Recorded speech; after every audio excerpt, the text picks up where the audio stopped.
বন্ধুরা কখনো কি একবার থেমে পৃথিবীর মানচিত্রটা মন দিয়ে দেখেছেন? যদি দেখে থাকেন তাহলে চোখ নিশ্চয়ই আটকে গেছে সেই বিশাল বিস্তীর্ণ নীল সাদার উপর এক এমন দেশ যাকে শুধু দেশ বললে ভুল হবে, যেন আকাশের মতো বড়, যেন পৃথিবীর বুকে একা দাঁড়িয়ে থাকা এক বরফের মহাদেশ। উত্তরের হিমেল আর্কটিক থেকে শুরু করে পূর্বের প্রশান্ত মহাসাগর আর পশ্চিমের ইউরোপ ছুঁয়ে যাওয়া সীমান্ত, সব মিলিয়ে যে বিশাল সাম্রাজ্য, তার নাম রাশিয়া।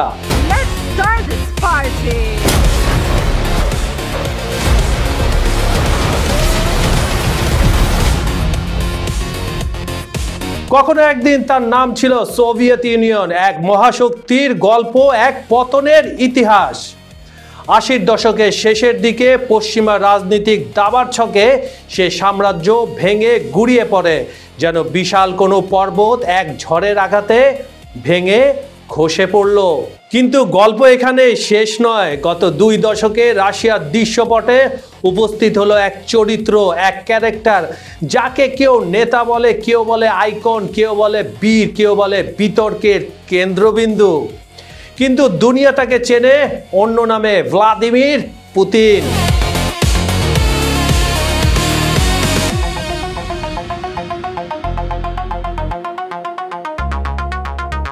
একজন হান্টার, একজন টেকনিশিয়ান, এক মুকুটবিহীন সম্রাট, যে নাকি ভেঙে যাওয়া সোভিয়েত ইউনিয়নের ছাই থেকে রাশিয়ার গর্ব, শক্তি আর প্রভাবকে আবার দাঁড় করিয়ে দিতে শুরু করলো। আজকের বিহাইন্ড দ্য সিনের বিশেষ পর্বে আমরা তাই হাঁটতে চাই সেই বরফ শীতল ভূমির ওপর, যেখানে বাতাসে গুনগুন করে ইতিহাস, যেখানে তুষারের ভাঁজে লুকিয়ে আছে যুদ্ধ, রাজনীতি, রহস্য, মহাশক্তির গল্প। চলুন তাহলে উত্তর মেরুর শীতল নিঃশ্বাস নিয়ে উড়াল পর্বতের ছায়া মারিয়ে সাইবেরিয়া নিস্তব্ধ বনে হেঁটে যাই। সঙ্গে একটা জিনিস নিতে ভুলবেন না, উইন্টার ক্লথ। ঠিকই ধরেছেন, গরম কাপড়, কারণ রাশিয়ার শীত কাউকে ক্ষমা করে না। আর আপনি পৃথিবীর যেখানে থেকেই আমাদের স্টুডিওর সঙ্গে যুক্ত থাকুন, আমাদের জানাতে ভুলবেন না তার মানে আপনি আমাদের এই ভিডিওটা কোথা থেকে দেখছেন সেটা আমাদের কমেন্টে জানিয়ে দিন। আর বিজ্ঞাপন ও প্রমোশনের জন্য যোগাযোগ নম্বর ডেসক্রিপশনে দেওয়া আছে। তাহলে প্রস্তুত তো? চলুন শুরু করা যাক আজকের বিশেষ যাত্রা, গভীর নজর, বিহাইন্ড দ্য সিন, রাশিয়া শক্তির ছায়ায় বিশ্ব। Судьбой со своей исторической родиной, с Россией। দর্শকদের জন্য সুসংবাদ, খবর সংযোগ কমেন্ট প্রতিযোগিতা। আজকের প্রশ্ন, কেন রাশিয়ার কোনো বিকল্প নেই? আপনার মত কি নিচে কমেন্টে জানান। নিয়মগুলি আমি বলে দিচ্ছি এক এক করে। চ্যানেলটি সাবস্ক্রাইব করতে হবে, ভিডিওতে লাইক দিতে হবে, কমেন্টে প্রশ্নের উত্তর দিতে হবে। @ ব্যবহার করবেন, @ খবর সংযোগ। সবচেয়ে রেগুলার 5 জন কমেন্টারকে বেছে নেওয়া হবে। সময়সীমা আগামী বৃহস্পতিবার 20 নভেম্বর পর্যন্ত। ফলাফল ঘোষণা শনিবারের ভিডিওটিতে। তাই এখনই কমেন্ট করুন, চ্যানেলটি সাবস্ক্রাইব করে রাখুন। রাশিয়া বিশ্বের বৃহত্তম দেশ, এশিয়া ও ইউরোপ জুড়ে এর বিস্তৃতি কেবল আয়তনের কথা নয়, এটি কৌশলগত প্রভাবের কেন্দ্রবিন্দু। সীমান্তের প্রতিটি অংশই এক একটি রাজনৈতিক ও কূটনৈতিক প্রভাবের কেন্দ্র। আর্কটিকের বরফের নিচে লুকিয়ে থাকা সম্পদ, ইউরোপের উত্তেজনাপূর্ণ সীমান্ত, এশিয়ার সঙ্গে সম্পর্ক, সবই একত্রিত হয়ে বিশ্ব রাজনীতিকে নির্ধারণ করে। এর জন্য রাশিয়াকে বাদ দিয়ে সমান কৌশলগত শক্তি কোনো দেশই সরবরাহ করতে পারবে না। রাশিয়া বরফ, আগুন আর ক্ষমতার এক মহাদ্বীপের গল্প। বিশ্ব মানচিত্রে চোখ বুলালে প্রথমে যে বিশাল সাদা নীল ছায়াটি চোখে পড়ে সেটি কোনো সাধারণ দেশ নয়, এ যেন পৃথিবীর বুক জুড়ে শুয়ে থাকা এক দৈত্যকার মহাদেশ। এটাই রাশিয়া, আর এটাই এখন পুতিনের রাশিয়া বলে সবাই চিনে। এশিয়া ও ইউরোপের মাঝখানে 2 মহাদেশকে নিজের দেহে জড়িয়ে থাকা এই দেশটা শুধু আয়তনে বৃহত্তর নয়, এটি শক্তির কেন্দ্র, কৌশলের দুর্গ আর ভূ রাজনীতির এক অদৃশ্য সুপার কম্পিউটার। রাশিয়ার সীমান্তের প্রতিটি রেখায় যেন এক একটি গল্প বলছে আপনাকে। কোথাও সামরিক উত্তেজনার আগুন, কোথাও কূটনীতির বরফ, আবার কোথাও শক্তির নিঃশব্দ খেলা, আপনি টেরও পাবেন না। উত্তর দিগন্ত, বরফের নিচে লুকিয়ে সম্পদের স্বর্গ, উত্তরে আর্কটিক, চোখ মেললে কেবল বরফ, হিম আর অনন্ত সাদা মরুভূমি। কিন্তু এই বরফের নিচে পৃথিবীর ভবিষ্যতের শক্তি লুকিয়ে আছে। গ্যাস, তেল, খনিজ, বিরল সম্পদ সবই উঠে এসেছে রাশিয়াকে ঘিরে বৈশ্বিক প্রতিযোগিতার কেন্দ্র করে। যেন পৃথিবীর সবচেয়ে বড় সিন্ধুকের চাবিটা ধরে রেখেছে রাশিয়া নিজেই, আর পকেটটা এখন কার? পুতিনের ব্লেজারে। পশ্চিম সীমান্ত উত্তেজনা উত্তপ্ত শ্বাস, যেদিকে মুখ ফেরানো যায় পোস্ট সোভিয়েত ইউরোপের সীমান্ত। এখানে প্রতিদিন ইতিহাস নবজন্ম নয়, যুদ্ধের ছায়া, ন্যাটোর চাপ, ইউক্রেনের রণভূমি, শক্তির কূটনীতি সব মিলে এটি এখন বিশ্বের সবচেয়ে অস্থির কিন্তু সবচেয়ে গুরুত্বপূর্ণ ভূখণ্ড। রাশিয়ার পশ্চিমের প্রতিটি ইঞ্চি যেন এক একটি দাবার ঘর, যে চাল দেবে, কে ফাঁদে পড়বে আর কে রাজাকে রক্ষা করবে সিদ্ধান্ত নেয় এখানেই। দক্ষিণ ও পূর্ব এশিয়ার সঙ্গে গভীর বন্ধন। পূর্বে সাইবেরিয়ার অজানা নিস্তব্ধতা পেরিয়ে শুরু হয় এশিয়ার দরজা, চীন, মঙ্গোলিয়া, মধ্য এশিয়া, যেখানে শক্তির হিসাব হয় পাতা উল্টানোর আগে। রাশিয়ার এশীয় ভূমি যেন আরেক দুনিয়া, অসীম বনের ছায়া, তুষার ঝড়ের শব্দ আর ভূ রাজনৈতিক সংযোগের অদৃশ্য সুতোয় বাঁধা। আর দক্ষিণে কি আছে? ককেশাস, কৃষ্ণ সাগর, শক্তির করিডোর, গ্যাস পাইপলাইন।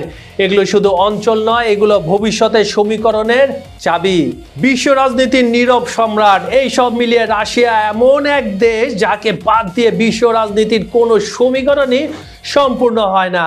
আপনি আমেরিকা, চীন বা ইউরোপকে বাদ দিয়ে একটা কৌশলিক ব্যালেন্স ঠিক রাখতে পারেন, কিন্তু রাশিয়াকে বাদ দিলে সে ব্যালেন্স মুহূর্তে ভেঙে যাবে।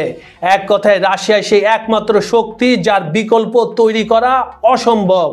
বরফের নিচে শক্তি, সীমান্তে আগুন, কূটনীতিতে ছায়া। যেন মহান আল্লাহ তাআলা নিজ হাতে সুন্দর করে রাশিয়াকে একদম ভরপুর করে দিয়েছেন। এই তিনের সমন্বয়ে রাশিয়া আজও বিশ্বের রাজনৈতিক আবহাওয়া তৈরি করে, বদলায় ও নীরবে নিয়ন্ত্রণ করে। রাশিয়া সম্পর্কে একটি কথা বহুদিন ধরে ঘুরে ফিরে শোনা যায়, এই দেশ শুধু মানচিত্রে বড় নয়, শক্তির মানচিত্রে একা দাঁড়িয়ে থাকে। ভাবুন তো, এক এমন ভূমি যার বরফ ঢাকা আকাশের নিচে লুকিয়ে আছে বিশ্বের সবচেয়ে ভয়ঙ্কর সামরিক মহাশক্তিগুলোর একটি। পারমাণবিক অস্ত্রের নীরব ঝলক, ক্ষেপণাস্ত্রের হিসেবি গর্ব, সাবমেরিনের অদৃশ্য পদচিহ্ন, সব মিলে এক শক্তিময় রহস্যময় সাম্রাজ্য। বিশ্ব যখন যুদ্ধ, শান্তি, সংঘাত বা প্রতিরক্ষার হিসাব নিকেশ করছে, তখন রাশিয়া স্রেফ নিজের অস্তিত্ব দিয়ে জানান দেয়, আমি আছি, এটাই যথেষ্ট। কারো সঙ্গে তুলনায় চলে না। কারণ অন্য দেশগুলো যেখানে সেনাবাহিনী সাজায়, রাশিয়া সাজায় কৌশল, কারণ তো তার সেনাবাহিনী আগে থেকে তৈরি। অন্যরা যেখানে ভবিষ্যতের যুদ্ধ নিয়ে গবেষণা করে, রাশিয়া সেই ভবিষ্যৎটা তৈরি করে নেয়। What a beautiful scenario. Ural থেকে প্যাসিফিক, আর্কটিকের হিমেল অন্ধকার থেকে কৃষ্ণ সাগরের নীল ঢেউ, প্রতিটি দিকে রাশিয়ার সামরিক শক্তি যেন পাহারাদার হয়ে দাঁড়িয়ে থাকে নীরবে। নো এন্ট্রি বোর্ড হাতে নিয়ে, শব্দ নেই, শুধু উপস্থিতির চাপ। এক এমন চাপ যার কোনো দেশের নেই। এমনই এক শক্তির গল্প রাশিয়া, এক দেশ নয়, এক সামরিক মহাদেশ। বিশ্বের মানচিত্র যত বড়, তার চেয়েও বড় এক টেবিল আছে যাকে বলা হয় জাতিসংঘের নিরাপত্তা পরিষদ। এই টেবিলে ঠিক হয় যুদ্ধ থামবে কি থামবে না, একটি দেশ বাঁচবে কি ভাসবে, বৈশ্বিক নীতি কোন দিকে মোড় নেবে, আর শান্তির আলো কোন দেশে পৌঁছাবে। আর সেই বিশাল টেবিলের এক কোনায় বসে আছে একটি শক্তির আসন, ভেটো, যা একবার ব্যবহার হলে পৃথিবীর বুকে কোনো সিদ্ধান্ত আর সামনে এগোতে পারে না। শব্দটা ছোট কিন্তু শক্তি পাহাড় সমান, এভারেস্টের মতো। এখানে দাঁড়িয়ে আছে রাশিয়া। একটি মাত্র হাত যদি এভাবে ওঠে আর বৈশ্বিক সিদ্ধান্তের স্রোত বদলে যায়, একটি শব্দ উচ্চারিত হয়, ভেটো, আর আন্তর্জাতিক রাজনীতির পুরো নাট্যমঞ্চে নেমে আসে নীরবতা। কূটনীতির এই খেলায় রাশিয়ার ভেটো শুধু ক্ষমতা নয়, এটা এক ধরনের উপস্থিতি, এক ধরনের বার্তা, আমাদের ছাড়া পৃথিবী বড় সিদ্ধান্তে এগোবে না। শুধু যুদ্ধক্ষেত্র নয়, অর্থনীতি, মানবাধিকার, শান্তি চুক্তি, আন্তর্জাতিক আইন, সব ক্ষেত্রে রাশিয়া এই এক শব্দ পৃথিবীকে বারবার নতুন মোড়ে ঠেলে দেয়। হিমশীতল সাইবেরিয়ার মতো রাশিয়ার এই ক্ষমতা অপরিবর্তনীয়, অনমনীয় এবং অনন্য। তার বিকল্প নেই, কারণ এমন দৃশ্যপটে দাঁড়িয়ে বলার মতো আর কোনো দেশ নেই। এই সিদ্ধান্ত আমরা না বললে হবে না। পুতিনের রাশিয়া শুধু শক্তির রাজনীতি নয়, এ এক ইতিহাসে ভেজা সভ্যতার মহাযাত্রা। দস্তয়েভস্কির গভীর মানববমন, টলস্টয়ের মহাকাব্যিক বাস্তবতা, আর চাইকভস্কির সুরের ঝড়, আর ব্যালটের নৃত্যশিল্পীদের ভাসমান শরীর, সব মিলিয়ে রাশিয়া সৃষ্টি করেছে এমন এক শিল্প বিশ্ব যা শুধু সৌন্দর্য নয়, এক ধরনের নরম শক্তি।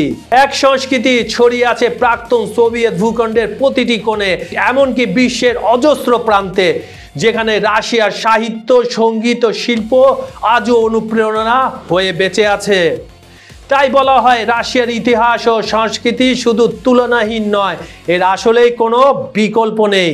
ভূ রাজনৈতিক অবস্থান, অপরিসীম প্রাকৃতিক সম্পদ, দুর্ধর্ষ সামরিক শক্তি, হিসেবি কূটনৈতিক দক্ষতা এবং গভীর সাংস্কৃতিক প্রভাব, এই সব কিছু মিলে রাশিয়াকে গড়ে তুলেছে এক অনন্য শক্তিময় সত্তা।